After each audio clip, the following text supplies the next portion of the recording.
100 बार उसे देखा पर देख के जी भरता ही नहीं।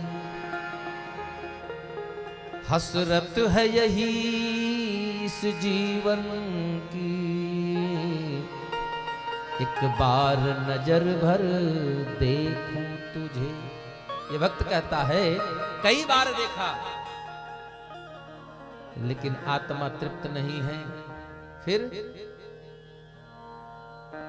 तो कैसे मिलेंगे भगवान? सोई जाने जेहि दे जनाए, और जानता तुम आए तुम ही होई जाए। राजा परीक्षित कहते हैं ब्रह्मण चोदितो ब्रह्मान गुणाख्याने गुणस्य च यस्मै यस्मै यथा प्राह नारदो देव दर्शन। तो सुखदेव जी से महाराज परीक्षित कहते हैं कि हे गुरुदेव, ब्रह्मा जी से प्रेरित होकर नारद जी ने जिस प्रकार भगवान की कथाओं का वर्णन किया है, हे प्रभु कृपा करके आप मुझे उन्हीं कथाओं को सुनाइए जिसे मैं सुन करके आसक्ति शून्य यानी मोह माया संसार से शून्य हो जाऊं और अपना मन गोविंद के चरणों में लगा सकूं। सुखदेव जी कहते हैं कि हे राजन, यह कथा ब्रह्मा जी ने नारद जी को सुनाई और नारद जी ने यही कथा मेरे पिता पूज्य पाद श्री व्यास जी को सुनाई। और व्यास जी कहाँ सुनाई थी? सरस्वती नदी के तट पर। तो उन संतों ने मुझे शांति प्राप्त करने का उपाय बताया। बहुत ध्यान से सुनिएगा, शांति कब मिलेगी? हाँ, एकांतवासो लघु भोजनादौ। कहाँ रहे? एकांतवासो, एकांत में समय बिताएं। लघु भोजनादौ, भोजन यहां तक नहीं, हाँ कि जब तक 2-3 बार डकार न आवे तब तक रोटी पे रोटी चलते रहे।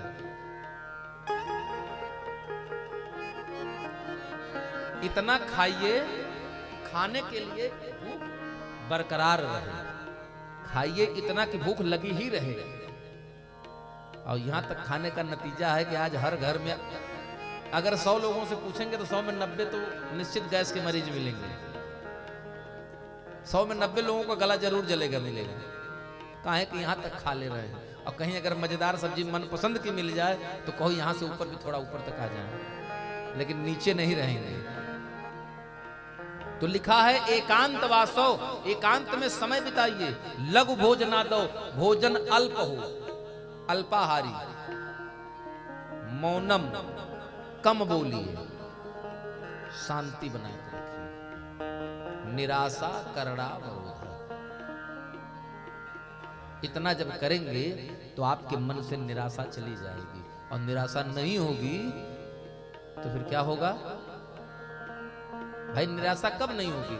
जब आप किसी पर आश्रित नहीं होंगे तो आपको निराशा नहीं मिलेगी। और जब इतना हो जाएगा तो आपको स्वयं, और सबसे उत्तम साधन बताया सबसे अंत में, कहा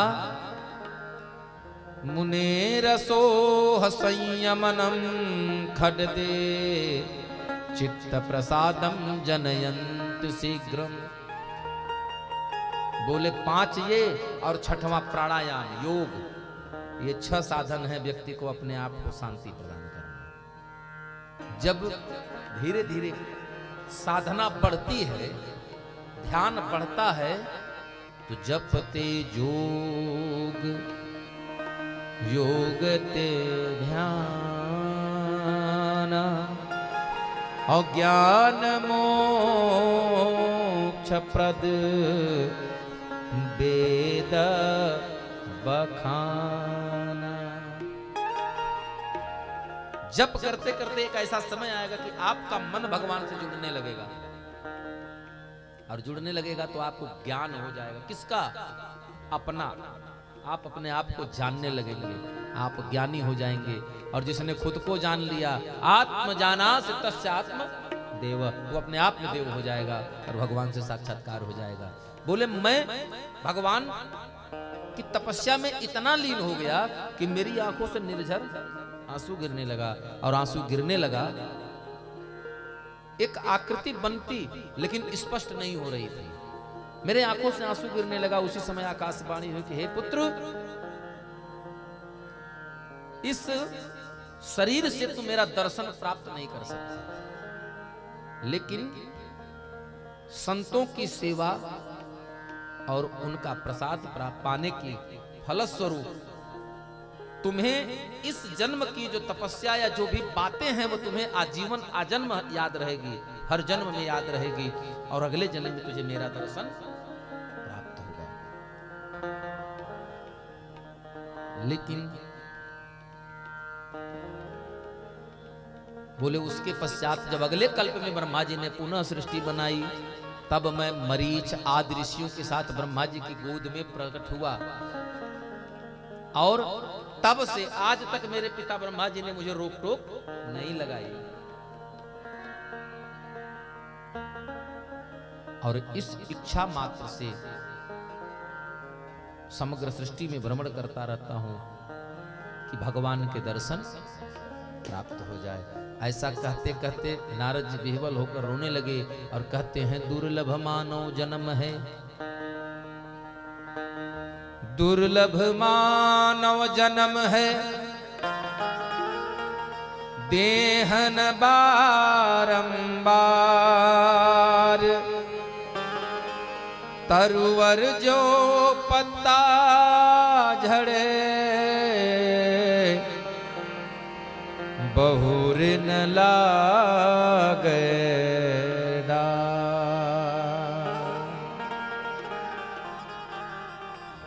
इसलिए दुनिया में नारद जी कहते हैं, और इतना सब कुछ बताने के बाद तब ब्रह्मा व्यास जी के मन में संतोष हुआ, और व्यास जी ने इसी कथा की रचना किया।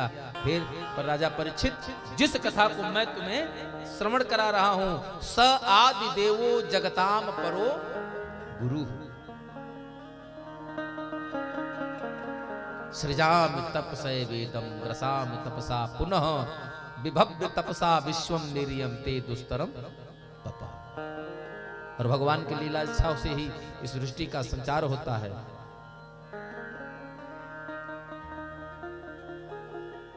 पुराण 5 लक्षण का होता है, पुराण के 5 लक्षण हैं, लेकिन महापुराण के अंतर्गत 10 लक्षण हैं। अत्र सर्गो विसर्गस्य स्थानम पोषणमूतयः, मनवंतरे सानुकथा, निरोधो मुक्तिराश्रयः। सर्ग, विसर्ग, स्थान, पोषण, उति, मनवंतर, अनुकथा, निरोध, मुक्ति और अंत में आश्रय।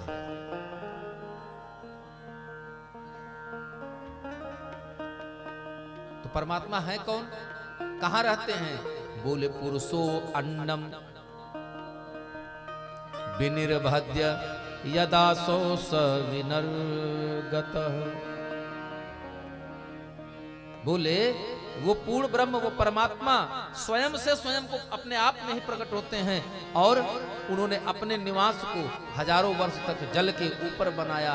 जल को नार कहते हैं, और नार जल अयन, जिसका घर जल हो, इसी से उनका नाम पड़ा। बोलिए नारायण भगवान की जय। आपो नार इति प्रोक्ता, आपो वै नरसूनवः, अयन तस्य तां पूर्व तेन नारायण स्मृत।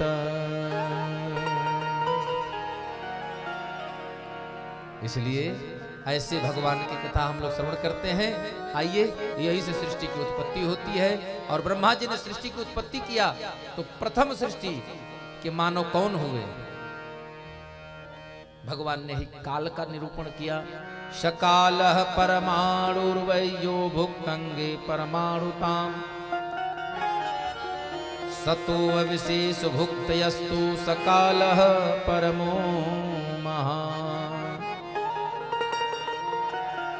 मैत्रेय जी कहते हैं, विदुर जी को कथा सुना रहे हैं। विदुर जी से मैत्रेय बाबा कहते हैं, प्रेम लाग्यो परमेश्वर से तब भूल गयो सब रो घरवारा।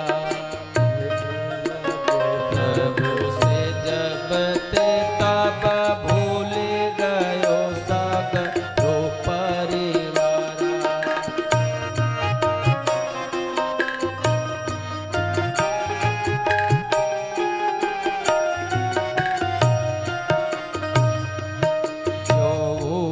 मत फिर जित हित तने का रहे न शरीर संभारा।